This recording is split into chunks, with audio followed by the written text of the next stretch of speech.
Hello and welcome to the Cape Cod Maritime Museum. My name is Mary Everett-Patriquin. I'm the museum's public programs coordinator, and today we're going to be talking a little bit about the voyage of the Mayflower. The 400th anniversary of the Mayflower's arrival was, of course, in November of 2020. Sadly, that time has passed us by. But this story is really an extraordinary one, I think, and one worth telling. So to kind of understand the group of people that we now refer to as the Pilgrims and their eventual journey to North America, we need to understand kind of the religious background. Up until 1534, England, like the vast majority of other countries in Europe, was a Catholic nation.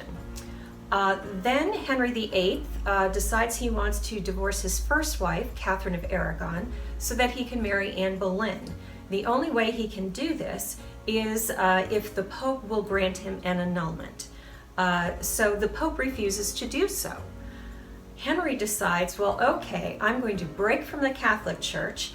I'm going to start a new church called the Church of England, and I will be the head of it. Initially, the Church of England it is quite similar to the Catholic Church. There aren't a lot of changes in things like rituals of the church, hierarchies, that type of thing. Now, this is the time when across Europe, the Protestant Revolution the Protestant Reformation is really gearing up. So there's this upwelling of feeling that the church has become too worldly, it's strayed too far from the teachings of the Bible, and that real reform is needed. So in England, a group of people emerge that want reforms to the Church of England, but believe that they can do those from within the Church of England.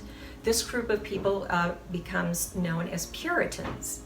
There's another group of people who believe that there is no way to reform the Church of England and that they must break away from it completely. These people are known as Separatists, and they were really considered to be on the very radical fringe of the Protestant Reformation. We know that by about 1606, there was a congregation of Separatists who were meeting and worshiping in the town of Scrooby. This is kind of in north central England. This whole part of England was really kind of a hotbed of Separatist activity. However, it is in fact illegal at this time in England not to attend the Church of England. So the congregation has to worship in secret.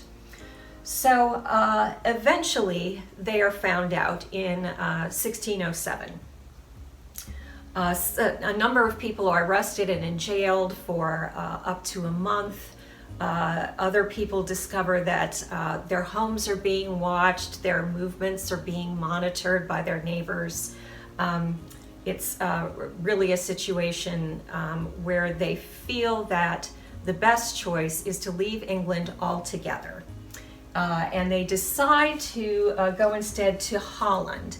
Holland in this period was really known as being very religiously tolerant, and other separatist groups had emigrated to Holland before. So, as much as King James does not want separatists in his country, he's also not going to make it easy for them to leave, and you actually need permission from the king to travel to the continent.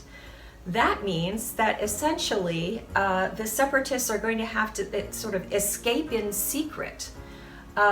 So they hire a ship, they arrive at the meeting point, they're about to start loading onto the boat, and suddenly a group of town authorities appear. So the captain, in fact, betrayed them to the local authorities, and again, a number of them are jailed. This goes on, and finally in 1608 they decide they're going to try again. They managed to find a sympathetic Dutch captain. They arrange a meeting point and a date. So the fateful day arrives. They load part of the men and cargo onto the ships, when suddenly, once again, the town officials appear.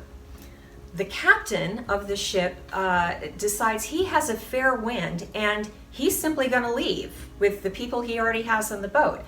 Of course, the men on the ship are going, wait, you're leaving our wives and children on the shore. And the women and children on the shore, of course, say, what? You're leaving? What? Don't leave without us. So the captain does sail on to Holland. And then the town officials kind of have to decide what to do with these women and children. Now, everyone in this congregation they've sold their homes, they've sold most of their possessions to raise the money to be able to move. And so the women and children really have nowhere to go to. They sort of debate locking them up, but it seems somehow unseemly to lock up women and children when in fact the women were probably just following the instructions of their husbands. So after a certain amount of back and forth on this, they finally decide, oh, let's just be done with them. We'll let them go to Holland. So eventually, over the course of several months, they all end up in Holland.